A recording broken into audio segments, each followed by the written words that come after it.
పెళ్ళైనా పండగైనా వేడుక ఏదైనా పట్టుచీరల ప్రత్యేక వేదిక వారాహి సిల్క్స్.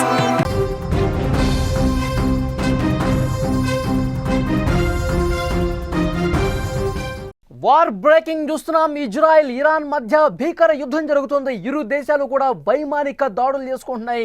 ఈ దాడులతో ఇరాన్ బెంబేలెత్తిపోతుంది. ఇరాన్ కాలిపోతున్న పరిస్థితి కనిపిస్తోంది.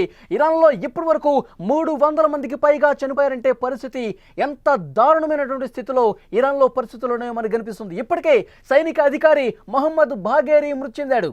ఇరాన్లో పెద్ద చమురు డిపోలు ఏవైతే ఉన్నాయో, గ్యాస్ శుద్ధి కర్మాగారాలు ఏవైతే ఉన్నాయో క్షిపణులతో దాడి చేస్తోంది ఇజ్రాయెల్. ఇరాన్లో ఇప్పటి వరకు 300 మందికి పైగా మృతి చెందినట్టుగా సమాచారం వస్తుంది. ఇజ్రాయెల్ ఇరాన్ మధ్య భీకర యుద్ధానికి సంబంధించిన బ్రేకింగ్ న్యూస్ మనం చూస్తున్నాం. ఇరు దేశాలు వైమానిక దాడులకు పాల్పడుతున్నటువంటి పరిస్థితి కనిపిస్తోంది. జూన్ 13న Israel defence forces Mossad operation rising lion పేరుతో ఇరాన్లోని అణు సౌకర్యాలు, సైనిక స్థావరాలు, ఉన్నతాధికారుల నివాసాలపై దాడులు చేస్తోంది. ఇజ్రాయెల్ ఒక ప్లాన్ ప్రకారం, ఒక పద్ధతి ప్రకారం ఇరాన్ మీద దాడి చేసుకుంటూ పోతోంది. దేశానికి వెన్నెముక లాంటి స్థావరాల మీద దెబ్బ కొడుతోంది ఇజ్రాయెల్. ముఖ్యంగా చమురు డిపోలు, ఇరాన్లో చాలా కీలక పాత్ర పోషించేటటువంటి చమురు డిపోలు, శుద్ధి కర్మాగారాల మీద వరుసగా క్షిపణి దాడులు చేస్తోంది ఇజ్రాయెల్. ఇప్పటికే బుషెహర్ నగరానికి సమీపంలోని గ్యాస్ క్షేత్రం అబాడాన్లోని చమురు శుద్ధి కర్మాగారంపై కూడా దాడి జరిగింది. ఇరాన్లోని బుషెహర్లోని ఫజ్ర్ గ్యాస్ శుద్ధి కర్మాగారంపై ఇజ్రాయెల్ దాడి చేసింది. ప్రపంచంలోనే అతి పెద్ద సహజ వాయువు నిల్వల్లో ఒకటిగా దానికి పేరుంది. నటాంజ్, ఫోర్డో, ఇస్ఫహాన్ వంటి అణు సౌకర్యాలతో పాటు టెహరాన్, షిరాజ్, తాబ్రిజ్ వంటి నగరాల్లోని లక్ష్యాల మీద 200కు పైగా ఇజ్రాయెల్ యుద్ధ విమానాలు ఒక్కసారి మనం ఊహిస్తేనే పరిస్థితి ఎంత భయానకంగా ఉంటుందో అర్థమవుతుంది. 200కు పైగా ఇజ్రాయెల్ యుద్ధ విమానాలు 330కు పైగా మందుగుండు సామాగ్రిని ఉపయోగించాయంటే పరిస్థితి ఎంత దారుణంగా ఉండబోతుందో చాలా స్పష్టంగా కనిపిస్తుంది. విజువల్స్లో మనం చూస్తున్నాం. ఇజ్రాయెల్ నుంచి ఇరాన్ వైపు క్షిపణులు ఏ విధంగా దూసుకొస్తున్నాయో, బాంబుల వర్షం ఏ విధంగా కురుస్తుందో, అతిపెద్ద బాలిస్టిక్ క్షిపణులతో ఏ విధంగా దాడి జరుగుతుందో చాలా స్పష్టంగా విజువల్స్ చూస్తుంటే ఇరాన్ భయంతో వణికిపోతోంది. ఇరాన్ దద్దరిల్లిపోతోంది. ఇరాన్లో ఉన్న అణు స్థావరాలు కూడా భయం కంపితమవుతున్నటువంటి పరిస్థితి కనిపిస్తోంది. గత 48 గంటల్లో ఉన్నటువంటి పరిస్థితి ఒక్కసారి మీకు తెలియజేసే ప్రయత్నం చేస్తా. ఇజ్రాయెల్ గత 48 గంటల్లో చేసిన దాడుల్లో ఇరాన్లో 300 మందికి పైగా చనిపోయారంటే, ఒక్క రాత్రే 100 మంది శవాల దెబ్బగా కనిపిస్తుందంటే, అందులో 12 మంది కీలకమైనటువంటి వ్యక్తులు మృతి చెందారంటే చాలా దారుణమైన పరిస్థితులు అక్కడ కనిపిస్తున్నాయి. ఇరాన్ అటువైపు నుంచి కూడా ఇజ్రాయెల్ మీదకి ప్రతిదాడి చేస్తుంది, కానీ అంత స్థాయిలో కనిపించట్లేదు. ఇరాన్ చేసేటువంటి దాడిని ఇజ్రాయెల్ మరింత వేగంగా, మరింత బలంగా తిప్పికొడుతున్న పరిస్థితుంది. ఇజ్రాయెల్కి సంబంధించి ఏదైతే అక్కడ వైమానిక దాడులు ఒకవైపు ఇరాన్ నుంచి ఇజ్రాయెల్ వైపు వస్తున్నప్పుడు, ఇజ్రాయెల్కి సంబంధించి ఏవైతే ఐరన్ డోమ్ ఉందో అది కొంత ఇబ్బంది పడ్డ పరిస్థితుంది. ఐరన్ డోమ్ ఫెయిల్ అయినట్టుగా సమాచారం వస్తుంది. ఇజ్రాయెల్లో సాధారణ ప్రజానీకం నివసించే నిర్వాసితులు, అక్కడ ఉన్నటువంటి నివాసితులు ఎవరైతే ఉన్నారో వాళ్ళు కొంత ఇబ్బందికర పరిస్థితి ఉందని తెలుస్తున్నప్పటికీ కూడా ఇజ్రాయెల్ ఎక్కడా భయపడే పరిస్థితి లేదు.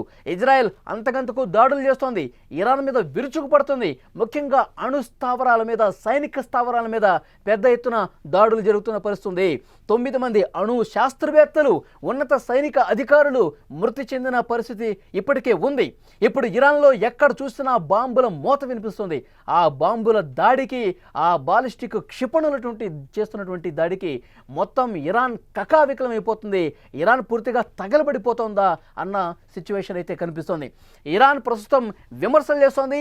అమెరికా మీద కూడా విమర్శలు చేస్తున్న పరిస్థితుంది. ఇజ్రాయెల్కి అమెరికా పూర్తిగా సహకరిస్తుంది.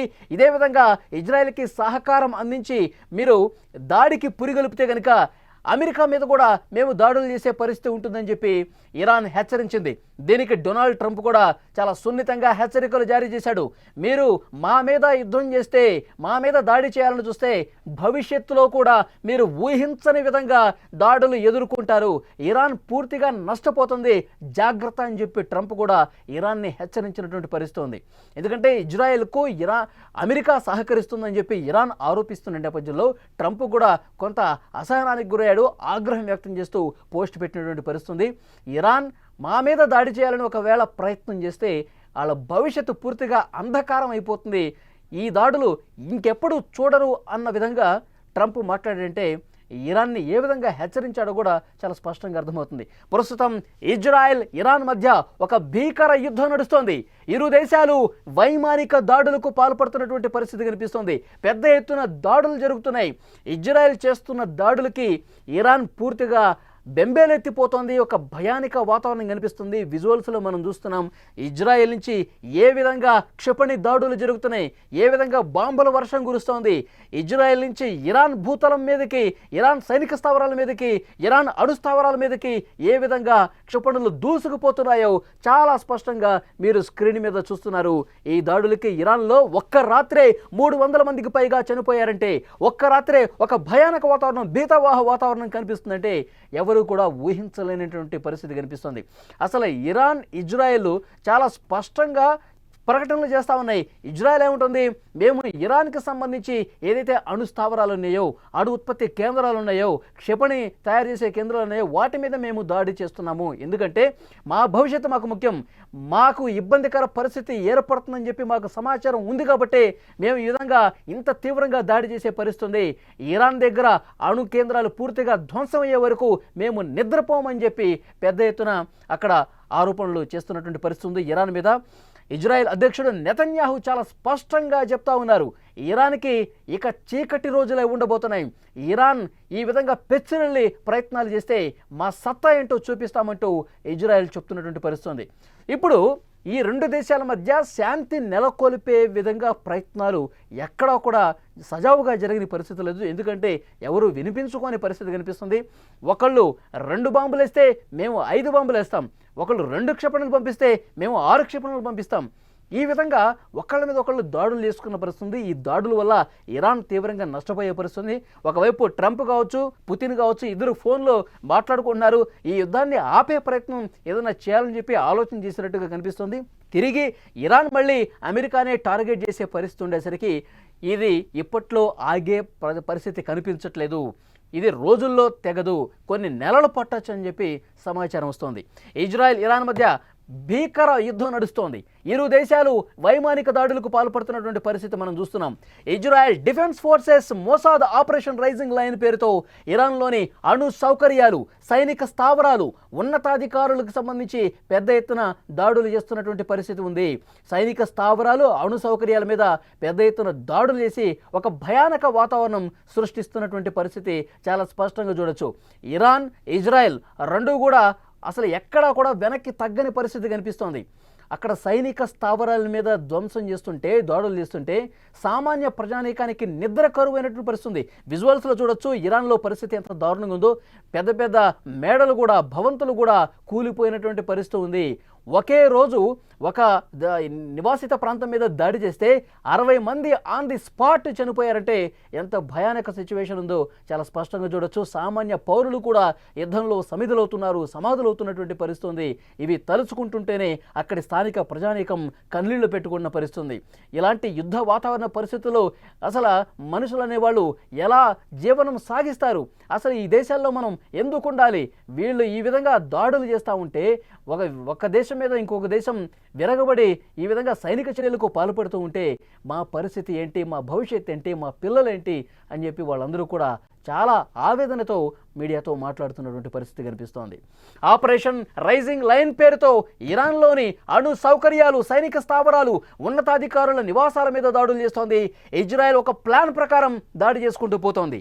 దేశానికి వెన్నుముక లాంటి స్థావరాల మీద దెబ్బ కొడుతోంది. చమురు డిపోలు, శుద్ధి కర్మాగారాల మీద తాజాగా లక్ష్యం చేసుకుంది ఇజ్రాయెల్. ఇక మరొక వార్త మనకు అందుతోంది. బుషెహర్ నగరానికి సంబంధించి అక్కడ గ్యాస్ క్షేత్రం కావచ్చు, అబాడాన్లో కూడా పెద్ద ఎత్తున దాడి చేసింది. అక్కడ చమురు శుద్ధి కర్మాగారం మీద, బుషెహర్లోని ఫజ్ర్ గ్యాస్ శుద్ధి కర్మాగారం మీద ఇజ్రాయెల్ తాజాగా దాడి చేసింది. ప్రపంచంలోనే అతిపెద్ద సహజ వాయువు నిల్వల్లో ఒకటిగా ఉంది. నటాంజ్, ఫోర్డో, ఇస్ఫహాన్ వంటి అణు సౌకర్యాలతో పాటు టెహరాన్, షిరాజ్, తాబ్రిజ్ వంటి నగరాల్లోని లక్ష్యాల మీద 200కు పైగా ఇజ్రాయెల్ యుద్ధ విమానాలు, 330కు పైగా మందుగుండు సామాగ్రిని ఉపయోగించాయి. విజువల్స్లో మనం చాలా స్క్రీన్ మీద స్పష్టంగా చూడొచ్చు. దాడులకు సంబంధించి, తాజా దాడులకు సంబంధించి, ఇరాన్ ఇజ్రాయెల్ ఉద్రిక్తతలకు సంబంధించిన వాతావరణ పరిస్థితి మనం స్క్రీన్ మీద చూస్తున్నాం. పెద్ద ఎత్తున ఇజ్రాయెల్ దాడులు చేస్తుంది, ఎక్కడా వెనక్కి తగ్గం, ఇరాన్ను భూస్థాపితం చేసే వరకు మేము నిద్రపోము అని చెప్పి పెద్ద ఎత్తున ప్రకటనలు వస్తున్నాయి. ఇరాన్లో ఇప్పటికే ఒక్కరోజు రాత్రి 300 మందికి పైగా చనిపోయారు అంటే ఈ దాడుల్లో అక్కడ ఎంతటి భయానక వాతావరణం ఉందో ఒక్కసారి మనం ఆ విజువల్స్ చూస్తుంటే, ఆ దాడులు చూస్తుంటే రాత్రి అయినా సరే చిమ్మ చీకట్లో చీల్చుకుంటూ క్షిపణులు వస్తున్నటువంటి పరిస్థితి మనం చూస్తున్నాం. ఇప్పటికే వందలాదిగా ప్రాణాలు కోల్పోతూ ఉన్నారు, కానీ ఎవరు కూడా వెనక్కి తగ్గే పరిస్థితి మాత్రం కనిపించట్లేదు. ఆ విజువల్స్ చూస్తుంటే, ఆ దాడులకు సంబంధించిన దృశ్యాలు చూస్తుంటే అర్థమవుతోంది.